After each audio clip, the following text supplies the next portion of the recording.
नमस्कार बच्चों, क्या हाल चाल है। स्वागत है आप सभी का लर्न एंड फन पे, जहाँ पे टीचर्स आपको दिल और दिमाग दोनों से पढ़ाते हैं। और आज हम लोग लेक्चर नंबर 7 के लिए मिले हैं। बहुत बड़ा ये चैप्टर है, मैंने आपको बताया था। अभी तो 1-2 लेक्चर और बचे हैं इसके। चैप्टर बहुत, लेकिन मुझे लगता है ऐसा कि ये वर्थ है, मतलब कि क्योंकि जो फर्स्ट चैप्टर हमारा केमिस्ट्री का और सेकंड चैप्टर जो हमारा केमिस्ट्री का, ये एक्चुअली नींव है, ये फाउंडेशंस हैं हमारे बाकी आगे आने वाले चैप्टर्स की। तो ऑटोमेटिकली आप ये बात ध्यान रखिएगा कि एक एक लेक्चर को आप ढंग से देख रहे हो। मुझे नहीं पता कि ये जो फॉर्मेट है कि हम इसको 8-9 लेक्चर्स में कर रहे हैं, ये आपको ठीक लग रहा है कि नहीं। हम इस सबको शॉर्ट में भी कर सकते थे। जैसे आज हम इलेक्ट्रॉन, प्रोटॉन और न्यूट्रॉन की डिस्कवरी कर रहे हैं, इसको हम 10 मिनट में पिछले लेक्चर में भी निपटा सकते थे। लेकिन इसको अगर अच्छे से करना है, ढंग से करना है, तो फिर हम लोगों को यार इसके ऊपर एक डेडिकेटेड लेक्चर तो देना ही पड़ता है। तो आज आप इसके टाइटल से, इसके थंबनेल से समझ गए होंगे कि आज हम लोग क्या पढ़ने वाले हैं। आज हम लोग पढ़ने वाले हैं discovery of electron, discovery of proton and discovery of neutron. चलो, सब अगर आपने इलेक्ट्रॉन की डिस्कवरी पढ़ ली तो यकीन मानिएगा कि प्रोटॉन और न्यूट्रॉन की जो डिस्कवरी है वो आपको आसान लगेगी। प्रोटॉन की तो एग्जैक्टली सिमिलर ही है इलेक्ट्रॉन की डिस्कवरी से। न्यूट्रॉन की डिस्कवरी थोड़ी सी अलग है, लेकिन छोटी है, ज़्यादा कॉम्प्लिकेटेड नहीं है। सबसे पहली बात तो अगर हम इलेक्ट्रॉन की डिस्कवरी की बात करें तो जे थॉमसन जी ने इलेक्ट्रॉन की डिस्कवरी की थी। कैसे? एक एक्सपेरिमेंट करके, जिसको कैथोड ट्यूब एक्सपेरिमेंट या डिस्चार्ज ट्यूब एक्सपेरिमेंट या कैनाल रे एक्सपेरिमेंट, बहुत सारे अलग अलग नाम से बुलाया जाता है। इसका सबसे फेमस जो नाम है वो है डिस्चार्ज ट्यूब एक्सपेरिमेंट। इस एक्सपेरिमेंट में उन्होंने क्या किया, और पहले बेसिक बात समझ लेते हैं। इन्होंने सबसे पहले तो एक कांच की एक ट्यूब ली। ये बहुत हाई डेंसिटी ट्यूब थी, जिसमें अगर हम वैक्यूम भी क्रिएट कर दें तो कुछ नहीं इफेक्ट होने वाला इसको। अदरवाइज नॉर्मल कांच की ट्यूब अगर हम लेंगे तो वैक्यूम क्रिएट करेंगे तो वो इम्प्लोड हो जाएगी। तो सबसे पहले तो यहाँ पे एक ऑप्शन था, एक जगह थी जहाँ से हम वैक्यूम क्रिएट कर सकते हैं। उसके बाद यहाँ पे हमारे पास एक प्लेट लगाई इन्होंने, और यहाँ पे भी एक प्लेट लगा दी इन्होंने। अब इन प्लेट्स को इन्होंने कनेक्ट कर दिया वेरी हाई टेंशन वोल्टेज से। इन्होंने इसको कनेक्ट कर दिया बहुत हाई टेंशन वोल्टेज से। अभी हम यहाँ पे पढ़ेंगे भी कि ये सारी बातें किस तरीके से इन्होंने करी, इलेक्ट्रिक फील्ड का क्या इफेक्ट था, वो सारी बातें तो हम करेंगे। लेकिन अगर बेसिक बात करें तो इन्होंने बहुत हाई टेंशन वोल्टेज, इसको हम शॉर्ट में HTV कहते हैं, हाई टेंशन वोल्टेज अप्लाई कर दी। हाई टेंशन वोल्टेज का मतलब होता है हज़ारों में। और अभी फ़िलहाल ये स्विच ऑफ रखा।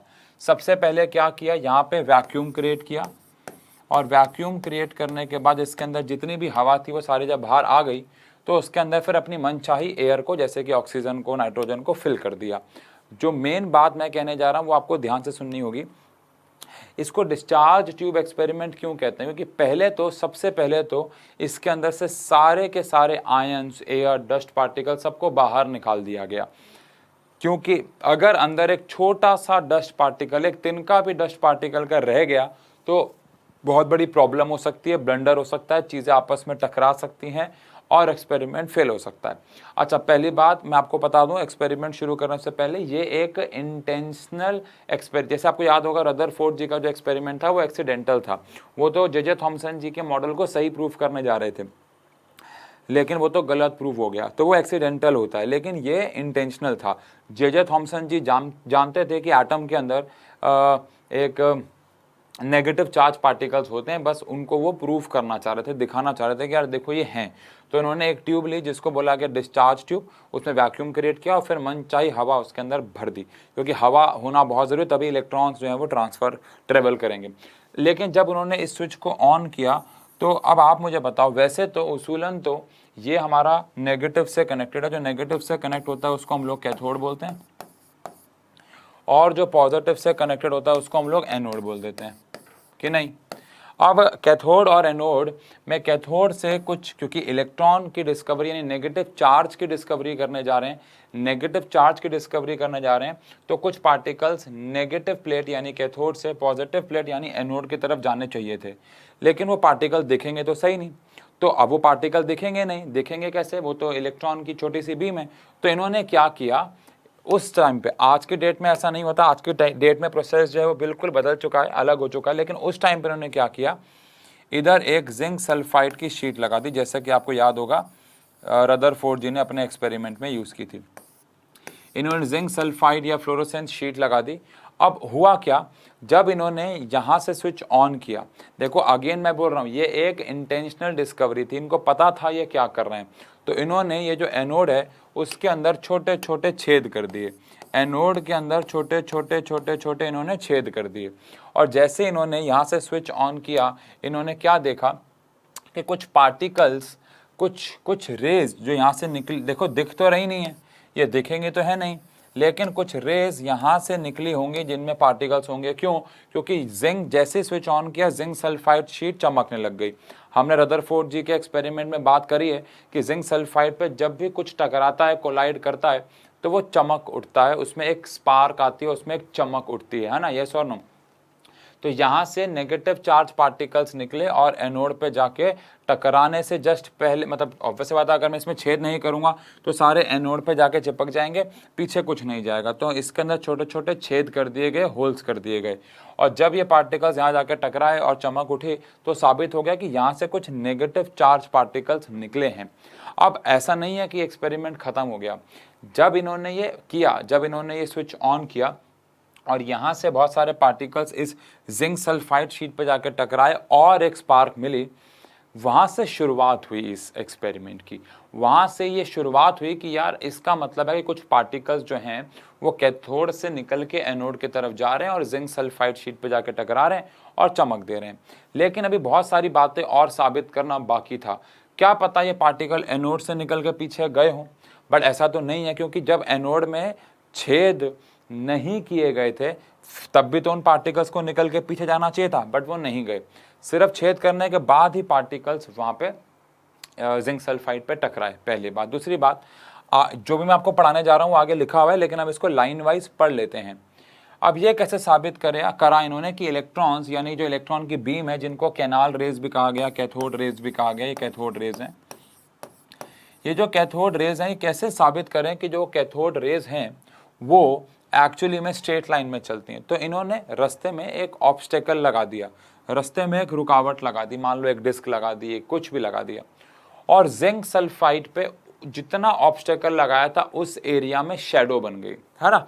अब सुनना, अगर जैसे हमारे फ़ोन के फ्लैश से, ये हमारा मोबाइल फ़ोन है, हमारे फ़ोन के फ्लैश से लाइट ऐसे निकलती है, और अगर हम बीच में अपना हाथ रख दें तो दीवार पे हमारे हाथ की जो शेडो होती है वो हमारे हाथ से बड़ी बनती है, क्योंकि लाइट जो फैल के निकल रही है।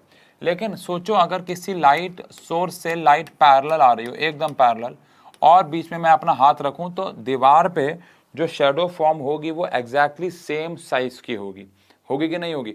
अगर लाइट फैल के आ रही है तो शेडो बड़ी बनेगी, लेकिन अगर लाइट एक पैरेलल फॉर्म में आ रही है, एक पैरेलल बीम की फॉर्म में आ रही है, तो जो शेडो फॉर्म होगी उसका जो साइज होगा वो ऑब्जेक्ट के एग्जैक्टली इक्वल होगा। मानते हो ना ये बात? तो अब यहाँ पे क्या देखा गया, जब ऑब्स्टेकल को रखा तो जिंक सल्फाइड पे जो शेडो फॉर्म हो रही थी, जो शेडो बन रही थी, वो शेडो एग्जैक्टली उतने ही साइज की थी जितना ऑब्जेक्ट हमने लिया था। इससे एक और बात साबित हो गई कि जो इलेक्ट्रॉन्स यहाँ पे चल रहे थे, जो कैनाल रेज यहाँ पे चल रही थी, वो स्ट्रेट लाइन में चल रही थी, है ना।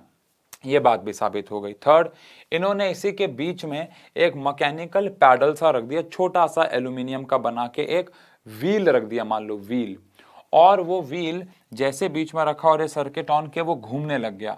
घूमने कैसे लग गया? क्योंकि उस व्हील पे वो चार्ज पार्टिकल फोर्स लगा रहे थे, और फोर्स लगाने के लिए उनके पास मास होना चाहिए, और वो मास, जब मास उन व्हील पर टकरा रहा था तो वो व्हील, वो पैडल घूमने लग गया। इससे एक और बात साबित हो गई कि इलेक्ट्रॉन्स या जो नेगेटिव चार्ज यहाँ से वहाँ जा रहे हैं उन पे मास भी है। फिर तो और बहुत सारी चीज़ें करी इन्होंने। रास्ते में टंगस्टन मेटल रख दिया, टंगस्टन के थ्रू जब भी कोई चार्ज पार्टिकल दौड़ता है तो वो एक्सरेज निकालता है, तो वहाँ से एक्सरेज निकली। एल्यूमिनियम की मोटी सी शीट रख दी, वो गर्म हो गई, जिससे कि साबित होता है कि इसके अंदर से चार्ज पार्टिकल गए। तो ऐसा नहीं है कि सिर्फ एक ही, इसी एक्सपेरिमेंट को अलग अलग अलग अलग तरीके से किया उन्होंने, बहुत अलग अलग तरीके से किया, और फाइनली ये साबित कर दिया कि एटम के अंदर कुछ नेगेटिव चार्ज पार्टिकल्स होते हैं जिनको उन्होंने नाम दे दिया इलेक्ट्रॉन्स। अच्छा, एक चीज़ और भी की गई थी इन्होंने इसी एक्सपेरिमेंट के दौरान। इधर एक बैटरी का पॉजिटिव और इधर बैटरी का क्या, मैं मिटा दूंगा अभी इसको, इधर क्या रख दिया पॉजिटिव, इधर क्या रख दिया नेगेटिव। तो ये सारे के सारे पार्टिकल्स ऐसे ऊपर की तरफ मुड़ गए, मैं मिटा दूंगा अभी, लेकिन ये पार्टिकल्स ऊपर की तरफ मुड़ गए। ये पार्टिकल्स ऊपर की तरफ मुड़ के क्या साबित कर रहे थे आप बताओ? ये पॉजिटिव की तरफ मुड़े ना, इससे एक और बार साबित हो गया कि इन पे चार्ज जो है वो नेगेटिव है। अगर आप आसपास कोई भी इलेक्ट्रिक फील्ड अप्लाई नहीं करोगे, कोई इलेक्ट्रिक फील्ड अगर अप्लाई नहीं होगी तो चार्ज पार्टिकल स्ट्रेट लाइन में चल रहे हैं। लेकिन अगर आपने ऊपर पॉजिटिव लगा दिया, नीचे नेगेटिव लगा दिया और ये पार्टिकल्स पॉजिटिव टर्मिनल की तरफ जाके मुड़ने लगे, पॉजिटिव टर्मिनल की तरफ जाके ये मुड़ गए, इससे साबित होता है कि इन पे नेगेटिव चार्ज है, जो पहले भी साबित हो गया था, बस अलग अलग तरीके से इस बात को प्रूफ करते रहे। फिर ऑक्सीजन गैस भरने के बाद इन्होंने ऑक्सीजन को हटा के नाइट्रोजन के साथ ये काम किया, लगभग रिजल्ट सेम मिले, बिकॉज पोटेंशियल बहुत हाई लगा रखी थी और हर हवा उसके बीच की आयनाइज हो ही रही थी इजीली। आओ एक बार पढ़ते हैं क्या लिखा हुआ है, देखो, electron was discovered by J Thomson when electricity pass through gas at extremely low pressure. इस एक्सपेरिमेंट को डिस्चार्ज ट्यूब एक्सपेरिमेंट कहा गया। अब अगर बात करें तो कुछ नेचर देखने को मिला। पहला, when an object is placed, तो वहां पे उसकी एक शेडो फॉर्म हुई जो कि सेम साइज की थी। इससे ये साबित हुआ कि जो कैथोड रेज हैं वो स्ट्रेट लाइन में चलती हैं। इसके बाद ये विजिबल तो नहीं थी, इसलिए हमने कुछ मटेरियल्स लगाए, फ्लोरोसेंट या फिर फॉस्फोरोसेंट का प्रोसेस किया, जिन पे वो जिंक सल्फाइड इन शीट पे जाकर टकराए और अपनी प्रेजेंस को शो किया। ये तो हम बात कर ही चुके हैं। इसके अगर बात करें तो कैथोड रेज ने मैकेनिकल इफेक्ट भी दिया, मतलब जब एक छोटा सा पेडल रखा गया तो वो पेडल डिस्प्लेस हुआ अपनी जगह से या घूमने लग गया इलेक्ट्रॉन्स का टकराने की वजह से। इससे साबित हुआ कि इसमें मटेरियल पार्टिकल यानी कि मास भी है। इससे यह भी साबित हो गया कि जो पार्टिकल्स वहां से टकरा के आ रहे हैं उनके पास मास भी है, मटेरियल पार्टिकल भी हैं। अब in the absence of electric और मैग्नेटिक फील्ड, मैंने बताया वो स्ट्रेट लाइन में चल रहे थे, लेकिन जब इलेक्ट्रिक और मैग्नेटिक फील्ड लगाई तो पार्टिकल, जैसे इलेक्ट्रिक फील्ड लगाने पे पार्टिकल पॉजिटिव टर्मिनल की तरफ, पॉजिटिव प्लेट की तरफ मुड़ने लगे, जो कि मैंने भी आपको डायग्राम दिखाया, और जब मैग्नेटिक फील्ड लगाई तो वो नॉर्थ पोल की तरफ जाने लगे। तो इस तरीके से इन्होंने ये भी साबित किया कि इसके ऊपर नेगेटिव चार्ज है। तो देखा जाए तो इलेक्ट्रॉन की जो डिस्कवरी रही वो एक इंटेंशनल डिस्कवरी थी, लेकिन इलेक्ट्रॉन को डिस्कवर सिर्फ एक तरीके से नहीं किया गया, इलेक्ट्रॉन की डिस्कवरी को बहुत अलग अलग लेवल पे किया। ऐसा नहीं है कि सिर्फ ये साबित कर दिया कि there are some negative charges और वो मूव कर रहे हैं, नहीं। पहली बात तो ये साबित कर दिया कि नेगेटिव चार्ज कैथोड से एनोड जा रहे हैं, साथ साथ ये भी प्रूव कर दिया कि वो बिल्कुल स्ट्रेट लाइन में चल रहे हैं। थर्ड, ये भी प्रूव कर दिया उन्होंने कि उनके पास मास है, चार्ज तो है ही, वो तो 4-5 तरीके से प्रूव कर दिया। तो ये जो जे थॉमसन जी ने डिस्चार्ज ट्यूब एक्सपेरिमेंट किया, इससे सक्सेसफुली इन्होंने इलेक्ट्रॉन डिस्कवर कर दिया। मतलब आज से पहले, जे थॉमसन जी से पहले ये तो माना जाता था कि एटम के अंदर नेगेटिव चार्जेस हैं, बट वो एक पार्टिकल की फॉर्म में बैठे हुए हैं, उन पे कुछ मास है, उनको एटम से बाहर निकाला जा सकता है, ये सारी बातें अननोन थी। लेकिन जे थॉमसन जी ने अपने डिस्चार्ज ट्यूब एक्सपेरिमेंट में ये सब बातें शो कर दी। ओके, मेरे हिसाब से ठीक है जी। लेकिन अगर मैं आपको आगे लेके चलूं प्रोटॉन की डिस्कवरी पे, उससे पहले मैं आपको यहाँ पे एक सवाल पूछता हूँ। अगर यहाँ पे हम लोगों ने, मतलब जे थॉमसन जी ने ऑक्सीजन गैस भरी और ये एक्सपेरिमेंट किया, ठीक है, अब अगर ऑक्सीजन के बजाय वो नाइट्रोजन गैस भर दें तो क्या एक्सपेरिमेंट में कुछ बदलाव आएगा, मतलब कुछ रिजल्ट्स? जैसे रदरफोर्ड जी ने जब अपना गोल्ड फॉयल एक्सपेरिमेंट किया था तो गोल्ड की फॉयल ली थी, और फिर हमने बात की थी अगर गोल्ड फॉयल नहीं लेंगे, गोल्ड के अलावा कोई और फॉयल लेते हैं, लेट्स से एल्यूमिनियम फॉयल, तो रिजल्ट्स अच्छे नहीं होंगे उतने, बिकॉज गोल्ड जितनी पतली लेयर बना सकता है और कोई नहीं बना सकता है। तो ऐसे ही अगर मैं यहाँ पे भी आपसे क्वेश्चन पुटअप करूँ कि ऑक्सीजन गैस से ये एक्सपेरिमेंट किया गया, मान लेते हैं, और सब कुछ ठीक रहा, ठीक है, लेकिन जब यही सेम एक्सपेरिमेंट रिपीट किया गया ऑक्सीजन के बजाय नाइट्रोजन गैस से, तो क्या कुछ फर्क पड़ा? प्लीज कमेंट सेक्शन पे आंसर दीजिएगा। 14 मिनट 30 सेकेंड के आसपास मैं चेक करूंगा कमेंट सेक्शन, लाइव चैट पे नहीं, कि आपके हिसाब से कोई फर्क पड़ेगा अगर हम लोग ऑक्सीजन गैस की बजाय नाइट्रोजन ले लेते हैं तो? सोच के बताओ, अगर ऑक्सीजन गैस की बजाय नाइट्रोजन गैस ले ली जाए तो क्या आपको लगता है कि कोई फर्क पड़ेगा? Again nitrogen is not the point, point is कोई भी और गैस। जैसे अगर मैं ऑक्सीजन के अलावा मान लो कार्बन डाइऑक्साइड ले लूँ, हाइड्रोजन ले लूँ, तो क्या एक्सपेरिमेंट में कोई फर्क पड़ेगा? सोचो,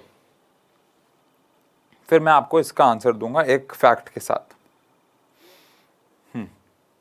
सोचा? चलो, तो आंसर है कोई फर्क एज सच नहीं पड़ेगा। अब इसका कारण क्या है, फिर मैं आपको इसका एक डेली लाइफ एग्जांपल से इसको समझाऊंगा। हमने यहाँ पे जो वोल्टेज अप्लाई किया वो वेरी हाई टेंशन वोल्टेज है, यानी वो वोल्टेज काफ़ी ज़्यादा बड़ी है, काफ़ी ज़्यादा स्ट्रॉन्ग है, बहुत बड़ी वैल्यू है वो वोल्टेज की। अब अगर वो वैल्यू बहुत बड़ी है वोल्टेज की, तो इतनी हाई वोल्टेज पे अक्सर क्या होता है, लगभग सारी चीज़ें, लगभग सारी गैसेस आयनाइज हो जाती हैं। इसको समझने के लिए आप इमेजिन करो, जब बिजली कड़कती है, तो जब बिजली कड़कती है तो वो एयर को पार करते हुए धरती पे पहुंच जाती है। Although air is bad conductor of electricity, लेकिन वोल्टेज इतनी ज़्यादा होती है, इतनी ज़्यादा होती है कि एयर जो कि वैसे तो बैड कंडक्टर होते हैं, लेकिन वो गुड बन जाती है क्योंकि वो आयनाइज हो जाती है। देखो, मैं आपसे एक सवाल पूछता हूँ, मान लेते हैं आपकी बिल्डिंग में एक सिक्योरिटी गार्ड है, और वो सिक्योरिटी गार्ड का काम क्या है? ऑब्वियस सी बात है, अनवांटेड लोगों को आने जाने से रोकना। एक बंदा आया और आपके चौकीदार ने उसको कहा, नहीं भैया आपके अंदर एंट्री नहीं है। 2 बंदे आए, 3 बंदे आए, उसने मना कर दिया। लेकिन अगर एक साथ ट्रक भर के 500 लोग आ जाएंगे, तो क्या आपका जो सिक्योरिटी गार्ड है, किसी का भी जो सिक्योरिटी गार्ड है, क्या वो उन्हें रोक पाएगा? आंसर है नहीं। बिल्कुल ऐसा ही होता है। नॉर्मल कंडीशंस की अगर बात करें, लो वोल्टेजेस की बात करें, मॉडरेट वोल्टेजेस की बात करें, तो air is bad conductor of electricity. लेकिन जब बादल आपस में टकराते हैं या लाइटनिंग होती है, बिजली कड़कती है, तो हज़ारों लाखों वोल्ट होता है, और उस केस में एयर जो है वो भी एक प्रकार से आयनाइज हो जाती है, अपने एटम्स, अपने मॉलिक्यूल्स को तोड़ देती है, और वो बिजली को कंडक्ट करना शुरू कर देती है, स्टार्ट कर देती है। तो द पॉइंट इज कि हवा वैसे तो बैड कंडक्टर ऑफ इलेक्ट्रिसिटी है, लेकिन वो गुड बन जाती है। अब हवा के अंदर क्या क्या होता है? नाइट्रोजन होता है, ऑक्सीजन होता है, कार्बन डाइऑक्साइड होता है, आर्गन होता है, हीलियम होती है, नोबल गैसेस भी होती हैं, सब आयनाइज हो जाते हैं because voltage is very high. Same यहाँ पे भी आप समझे, हमने वोल्टेज को इतना ज़्यादा हाई रखा, जे थॉमसन जी ने वोल्टेज को इतना ज़्यादा ऊपर रखा कि कौन सी गैस ले रहे हैं इस पर फर्क नहीं पड़ रहा था। ये बात आप समझें, इसलिए कोई भी गैस यहाँ पे ले ली जाएगी। ठीक है जी। अब जैसे ही इलेक्ट्रॉन डिस्कवर हुआ, अच्छा नॉलेज के लिए बता दूं, इलेक्ट्रॉन डिस्कवर होने के बाद इलेक्ट्रॉन का चार्ज और मास का रेशियो भी जे थॉमसन जी ने दिया था। उसके बाद R.A. मिलिकन जी आए, जिन्होंने इलेक्ट्रॉन का चार्ज दिया ऑयल ड्रॉप एक्सपेरिमेंट से, और फिर मास भी आ गया, जिसको भी हम एक टेबल की फॉर्म में पढ़ेंगे भी। बट उससे पहले जे थॉमसन जी के बाद E. गोल्डस्टीन जी को भी एक आप कह सकते हैं इंस्पिरेशन मिली, और उन्होंने प्रोटॉन को डिस्कवर कर दिया, यानी एनोड रेस को। सब कुछ उल्टा हो जाएगा। अब सब कुछ उल्टा कैसे होगा, आओ समझे। पहली बात तो these rays travel in opposite direction to the cathode rays. Obvious बात है, क्योंकि यहाँ पे हम प्रोटॉन को डिस्कवर कर रहे हैं, तो सब कुछ उल्टा कैसे हुआ? यहाँ पे अगेन एक डिस्चार्ज ट्यूब बनाई गई, सब कुछ सेम है। आप बस एक प्रकार समझ लो, जे थॉमसन जी का ही सेटअप उठा लिया इन्होंने, मतलब नहीं, लेकिन आप समझो। और अंदर उन्होंने यहाँ पे एक प्लेट रखी, और यहाँ पे एक प्लेट रखी, बस फर्क ये है कि इस बार छेद जो है वो यहाँ कर दिए इन्होंने, और क्या करना है बस। और जो जिंक सल्फाइड शीट है वो इन्होंने यहाँ लगा दी, ओहो, और जो जिंक सल्फाइड शीट है वो इन्होंने यहाँ पे अप्लाई कर दी है। इसको कनेक्ट कर दिया पॉजिटिव, और इसको कनेक्ट कर दिया नेगेटिव। बस आप मुझे इतना बताओ, पिछली बार हमने हाई टेंशन वोल्टेज लगाई थी, आप इतने कॉमन सेंस तो रखते ही हो कि इस बार हमें वोल्टेज को वेरी हाई करना होगा, क्योंकि इस बार हम लोगों को प्रोटॉन, अच्छा पहली बात तो ये बात ध्यान रखिएगा कि इलेक्ट्रॉन निकालना बहुत इजी जॉब होता है। कईयों से तो इतना आसान होता है कि वो खुद ही निकाल देते हैं, और बाकियों से बहुत इजीली निकाला जा सकता है, क्योंकि इलेक्ट्रॉन्स जो होते हैं वो बैठे होते हैं न्यूक्लियस के आसपास शेल्स में, लेकिन जो प्रोटॉन्स होते हैं वो तो न्यूक्लियस के अंदर होते हैं, उनको तो निकालना बहुत डिफ़िकल्ट जॉब है, काफ़ी डिफ़िकल्ट रहता होगा। इसीलिए हाई टेंशन वोल्टेज के बजाय वेरी हाई टेंशन वोल्टेज, यानी वोल्टेज को बहुत ज़्यादा और बढ़ा दिया गया। अगेन सारा का सारा खेल वही, यहाँ से कुछ पार्टिकल निकले जो कि इसके पार गए, इन्होंने परछाई बनाई, इन्होंने पैडल रखा, इन्होंने सब कुछ सेम ही किया, ऑब्वियस बात है सेम ही किया।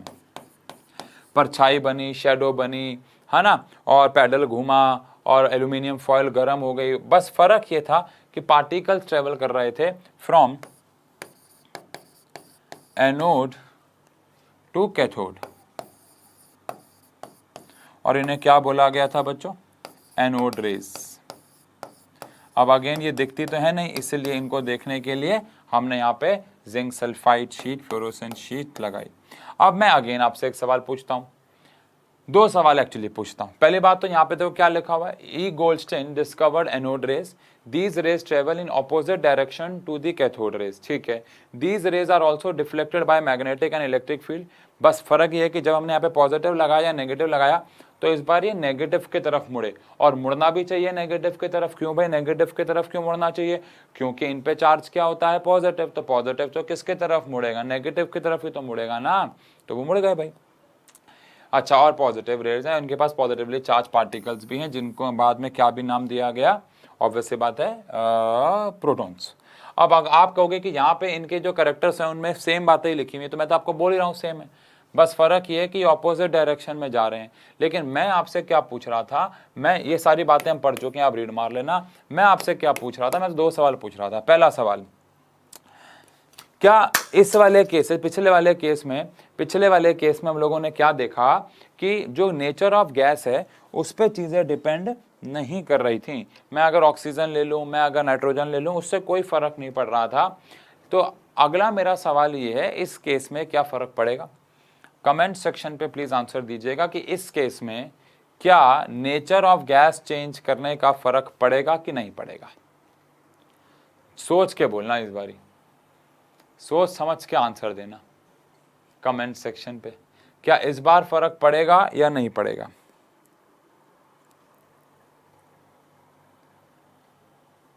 टाइम स्टैम्प क्या है? 22 मिनट कुछ 4-5 सेकंड पे आपने आंसर दिया होगा। टाइम स्टैम्प तो आपको बनाना आता ही होगा ना, वहां लिख दिया करो ये टाइम स्टैम्प है और आपका आंसर ये है, क्योंकि मैं एक लेक्चर में एक से ज़्यादा सवाल भी पूछ लेता हूँ आपसे। ठीक है जी, ठीक है।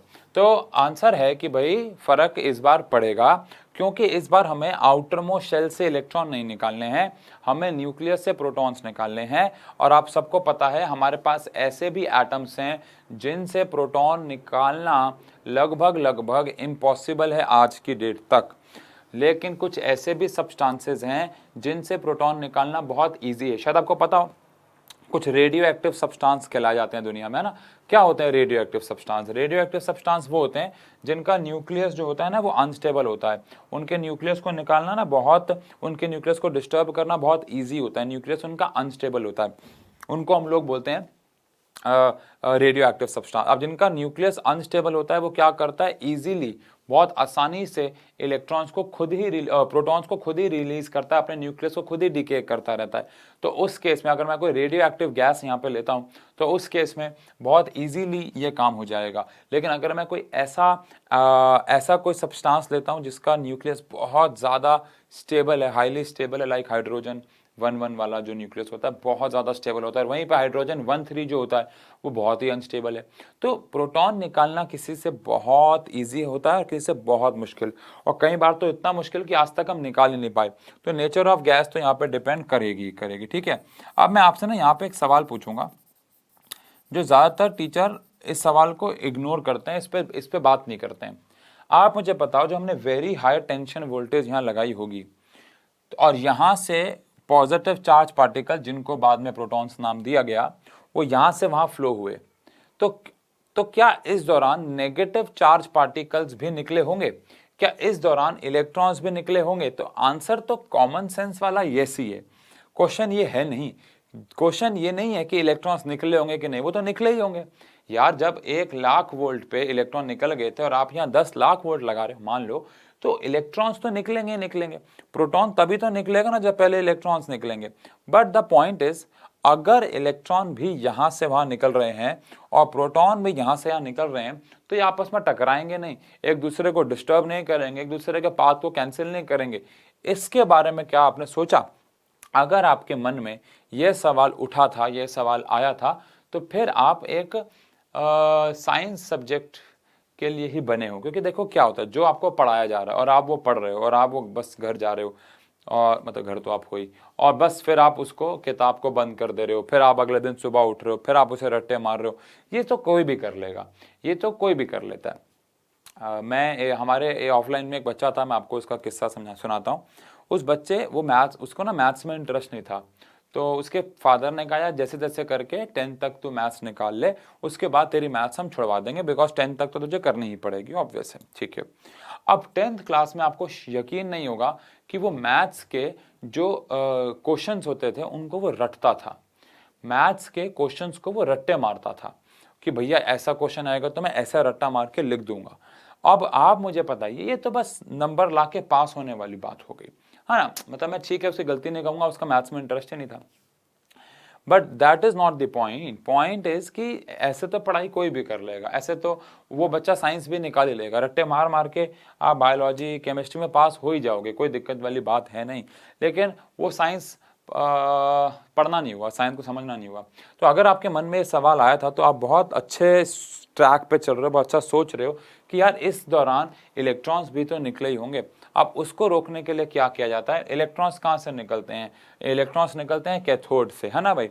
तो कैथोड के जस्ट आगे एक इलेक्ट्रॉन वॉल्व लगाया जाता है। ये हमारे किताबों में लिखा नहीं हुआ है, ये मुझे कैसे पता है, या ये कुछ टीचर्स को कैसे पता होता है, क्योंकि उन्होंने खुद डिस्चार्ज ट्यूब एक्सपेरिमेंट अपने लाइफ में किया होता है। अब जब कोई अपनी लाइफ में करता है तो उसको उसकी और बारीकियां पता होती हैं। आप समझो ये इतना आसान नहीं है जितना देखने में लगता है। तो इसे जब उसको हम प्रैक्टिकल लाइफ में करते हैं तो ज़्यादा राज खुलते हैं। उसमें से एक राज ये भी है कि यहाँ पे जस्ट इधर इसके आगे एक इलेक्ट्रॉन वॉल्व लगता है। इलेक्ट्रॉन वॉल्व क्या होता है, वॉल्व समझते हो जो हमारे हार्ट में भी लगे होते हैं, वाल्व्स, वॉल्व्स, जो भी इसकी प्रोनाउंसिएशन है। तो वो क्या करते हैं, वो जैसे ही इलेक्ट्रॉन्स यहाँ से आते हैं वो उनको रोक देते हैं, मतलब वो वन वे मूवमेंट है। यहाँ से आने वाले पार्टिकल्स तो उनके पार हो जाएंगे, लेकिन यहाँ से आने वाले पार्टिकल्स नहीं पार होंगे। जैसे कि आपको पता हमारी गाड़ियों में एक ग्लास लगता है और इसको हम हीट ग्लास बोलते हैं, और ये हीट को अंदर आने देता है लेकिन बाहर नहीं जाने देता है, जिस वजह से धूप में खड़ी हुई गाड़ी बहुत ज़्यादा गर्म हो जाती है। अब आप सोच रहे होगे कि ऐसा शीशा गाड़ी में लगाते ही क्यों है, तो उसका मेन पर्पस है कि ये कांच जब इस कांच पे हम हथौड़ा मारेंगे तो ये कांच टुकड़ों में नहीं टूटता, ऐसे चूरे में टूट जाता है। आपके घर का शीशा जो है, आप उस पर बॉल मारो, मारी भी होगी, बैट मारा होगा, कांच टूटा होगा, बड़े बड़े टुकड़े टूटते हैं उसके।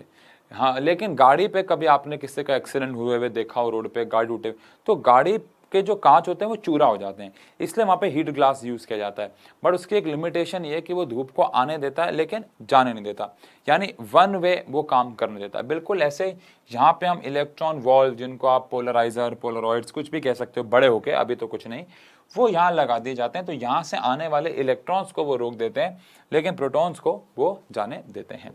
तो ये बात आपको बस ध्यान रखनी है। एग्जाम में बहुत सवाल आते हैं कि एनोड रेज और कैथोड रेज के बीच में 2-3 डिफरेंस लिखो। तो पहला, तो एनोड से कैथोड चलती है और एक कैथोड से एनोड, ठीक है। दूसरा, एक को हाई टेंशन वोल्टेज चाहिए, एक को वेरी हाई टेंशन वोल्टेज। तीसरा, एक नेचर ऑफ गैस पर डिपेंड करता है, जैसे कि प्रोटोन मतलब anode rays nature of gas पर डिपेंड करती हैं, लेकिन जो इलेक्ट्रॉन की रेज थी कैथोड रेज, वो नेचर ऑफ गैस उसके बीच में क्या है, उस पर डिपेंड नहीं करती हैं। बाकी तो सब कुछ सेम ही है, ठीक है जी। तो ये हमारे पास करेक्टर्स आए, मेरे हिसाब से एक बार पढ़ लेना आप इनको, ठीक है।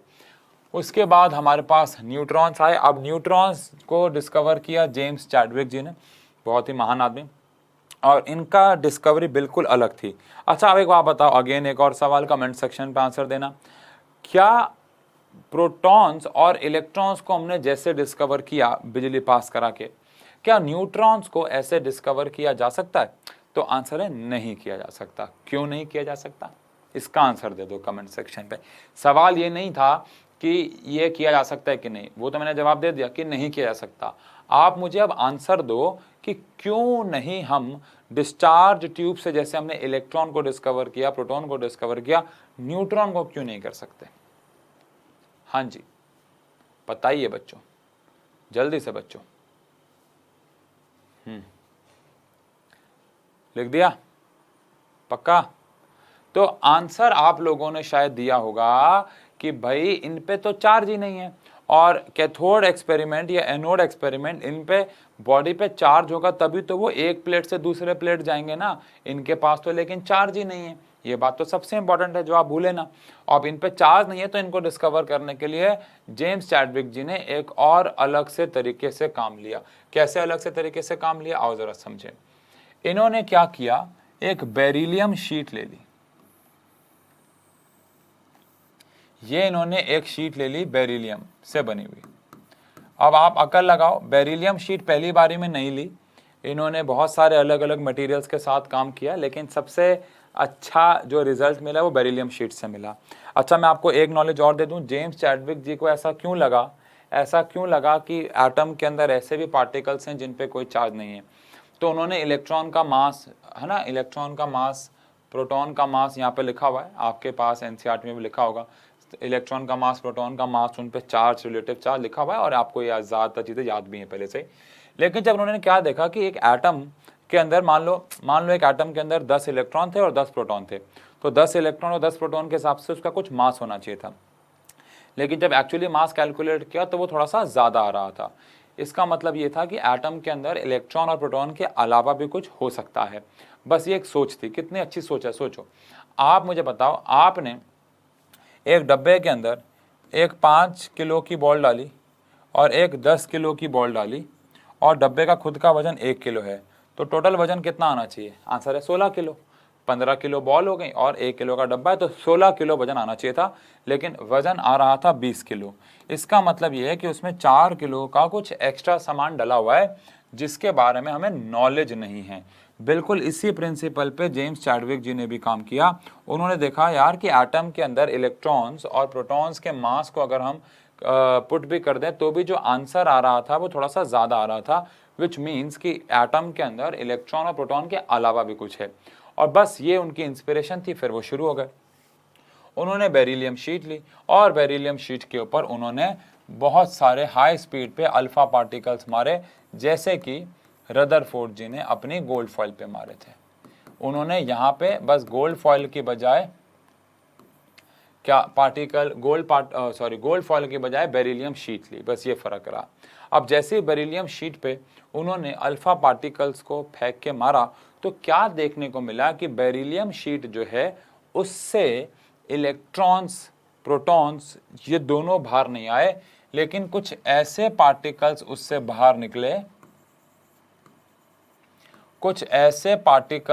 बाहर निकले, जिसको जब इलेक्ट्रिक फील्ड और मैग्नेटिक फील्ड में रखा गया तो कोई डिफ्लेक्शन नहीं हुआ। यानी आसपास इलेक्ट्रिक फील्ड और मैग्नेटिक फील्ड जब लगाई गई तो पार्टिकल्स ना तो पॉजिटिव की तरफ मुड़े ना ही नेगेटिव की तरफ मुड़े। सोचो आप, अगर ये प्रोटॉन होते तो नेगेटिव की तरफ मुड़ जाते, अगर ये इलेक्ट्रॉन्स होते तो पॉजिटिव की तरफ मुड़ जाते, लेकिन ना तो ये नेगेटिव की तरफ मुड़े और ना ही ये पॉजिटिव की तरफ मुड़े। इसका मतलब क्या साबित होता है? इसका मतलब साबित होता है कि ये कुछ न्यूट्रल पार्टिकल्स हैं जिनको न्यूट्रॉन नाम दे दिया गया। एक्चुअली ये एक्सपेरिमेंट यहाँ खत्म नहीं होता है, इसके आगे भी इन्होंने किया जो कि मैं पढ़ना नहीं है, बट इसके आगे इन्होंने क्या किया, आगे पैराफिन वैक्स ले ली। पैराफिन वैक्स पर जब ये पार्टिकल जाके टकराए तो वहाँ से प्रोटॉन्स बाहर आए, प्रोटॉन की वेलोसिटी थोड़ी ज़्यादा थी इनके मुकाबले, जिससे साबित हुआ कि इनका मास प्रोटॉन से ज़्यादा है। वो छोड़ दो आप, वो कन्फ्यूज हो जाओगे, नॉलेज दे रहा हूँ कि ऐसा भी हुआ था। लेकिन इनके अभी जितने एक्सपेरिमेंट को अगर हम पढ़ें तो इन्होंने क्या किया, बेरिलियम शीट ली, ऑब्वियस सी बात है, पहले ही शीट उन्होंने बेरिलियम की नहीं ली होगी। बहुत सारी बार यार देखो क्या होता है साइंस में, हम आपको निचोड़ पढ़ा देते हैं कि भैया ऐसे हुआ। आपको क्या लगता है इन्होंने पहले दिन ही उस वक्त सारे एलिमेंट 100 उस वक्त मान लो अगर 90-100 एलिमेंट्स भी हों, मुझे नहीं पता कितने थे उस दौरान, लेकिन मान लो 100 एलिमेंट्स भी हों, तो ऐसे थोड़ी ना है कि 100 में से इन्होंने कहा बेरिलियम चुनूंगा और बेरिलियम से इन्होंने काम करना शुरू कर दिया। नहीं यार, आप समझो, ये तो एक शुरुआत में ही इन्होंने बेरिलियम लिया, ऐसा नहीं है। बहुत सारे अलग अलग चीज़ों से करके देखा, लेकिन सबसे अच्छे रिजल्ट जो मिले वो बेरिलियम से मिले। तो उन्होंने बेरिलियम की शीट पे अल्फा पार्टिकल्स को फेंका, अगेन द सेम सेटअप जो पहले भी यूज़ किया गया था। और वो बेरिलियम शीट का जो सेटअप था उसके साथ जब उन पे अल्फा पार्टिकल मारे गए तो अल्फा पार्टिकल ने बेरिलियम शीट पे जाकर टकरा के कुछ न्यूट्रल पार्टिकल्स बाहर निकाले। कैसे पता लगा वो न्यूट्रल थे? क्योंकि जब उन पे इलेक्ट्रिक फील्ड और मैग्नेटिक फील्ड लगाई गई तो वो पार्टिकल बेंड नहीं हुए, मुड़े नहीं, जिसे साबित हो गया कि ये न्यूट्रल पार्टिकल थे। ठीक है जी। तो James Chadwick ji bombarded a thin sheet of beryllium element with alpha particle and observed highly penetrating rays which consist of stream of neutral particles. The neutral particles were found to be having mass of 1.675 which is थोड़ा सा ज़्यादा than mass of proton but nearly equal to the mass of proton, और उसके ऊपर कोई charge नहीं था और जेम्स चैडविक जी ने उसको नाम न्यूट्रॉन्स दे दिया। तो कुल मिला के आप कह सकते हो कि न्यूट्रॉन्स की जो डिस्कवरी रही वो इलेक्ट्रॉन्स और प्रोटॉन से काफ़ी अलग रही, और होनी भी चाहिए। क्यों नहीं होनी चाहिए? होनी भी चाहिए भाई, क्योंकि ये न्यूट्रल पार्टिकल हैं, ये कैथोड और एनोड रे से नहीं निकल सकते, they are neutral in nature. तो आप ये बात भी ध्यान रखिएगा। ठीक है जी। तो discovery of electron, proton, neutron यहाँ पे हमारे पास आता है। अब अगर हम आगे बढ़ें तो पार्टिकल्स का मास कितना है इलेक्ट्रॉन का? 9.1 हम लोग लेते हैं अप्रॉक्सीमेटली। अब आप ये देखो प्रोटॉन का और न्यूट्रॉन के मास में ये 1.67 10⁻⁻27, और यहाँ पे भी लिखा है 1.67 10⁻⁻27। बट सच्चाई ये है कि दोनों में थोड़ा सा फर्क होता है, और वो फर्क क्या होता है कि ये 1.675 होता है। जो न्यूट्रॉन का मास है 1.675 इंटू में 10⁻⁻27 होता है, और प्रोटॉन का 1.67 इंटू में 10⁻⁻27। तो देखा जाए तो प्रोटॉन का मास थोड़ा सा ज़्यादा होता है as compared to neutron. Neutron का मास ज़्यादा होता है एज कम्पेयर टू प्रोटॉन। ये केजी में हम लोग मास लिख रहे हैं। चार्ज तो आप जानते ही हो 1.6 इंटू में 10⁻⁻19, और ये जो मास है, ये जो इसका जो चार्ज है वो तो जीरो ही है। रिलेटिव चार्ज का मतलब, जैसे हम ऐसा करते हैं, अब देखो मान लो मैंने आपको बोला कि Cl ने एक इलेक्ट्रॉन ले लिया, तो हम उसके ऊपर Cl माइनस लगा देते हैं। ऑल दो लगाना क्या चाहिए, अगर Cl ने एक इलेक्ट्रॉन लिया है तो इलेक्ट्रॉन का चार्ज -1.6 इंटू में 10⁻⁻19 होता है ना।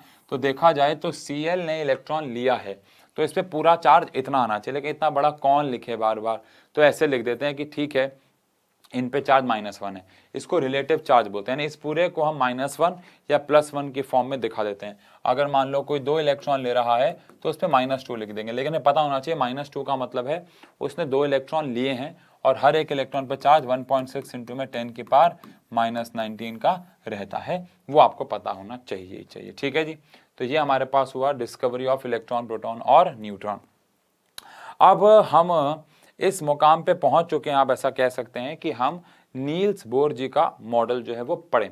अभी तक आपको याद होगा मैंने आपको बताया था कि हम जे थॉमसन और उसके बाद रदरफोर्ड जी पे गए, और रदरफोर्ड जी के बाद नील्स बोर पे जाना चाहिए था, लेकिन उससे पहले हमने बीच में कुछ चीज़ें पढ़ी जिनके बारे में हम लोगों ने बात की। क्योंकि अब अगर हम सीधा नेक्स्ट क्लास में नील्स बोर जी के मॉडल पे जाएंगे तो आपको कुछ चीज़ें अटपटी नहीं लगेंगी। मैं आपको पहले बता दूं, नील्स बोर जी के मॉडल में कुछ फॉर्मूले आएंगे जिनकी डेरिवेशन हमें 12th क्लास में, चैप्टर का नाम है एटम, आप जाके चेक कर सकते हैं फिजिक्स में। तो अगली क्लास में बहुत इंपॉर्टेंट कुछ फॉर्मूले आने वाले हैं, आपको अंदाज़ा भी नहीं है कितने इंपॉर्टेंट फॉर्मूले आने वाले हैं, लेकिन वो सारे इंपॉर्टेंट फॉर्मूले कि हम डेरिवेशन नहीं करने वाले हैं, वो डेरिवेशन 12th क्लास फिजिक्स के चैप्टर एटम में है, आप जाके चेक कर सकते हैं। ठीक है, लेकिन इतनी पढ़ाई आपको पता होनी चाहिए। अगली क्लास तक 2 लेक्चर और चैप्टर हमारा समाप्त हो जाएगा। ठीक है जी, तो मिलते हैं। Thank you so much. अपने हाथ से नोट्स बनाते रहिएगा। Thank you.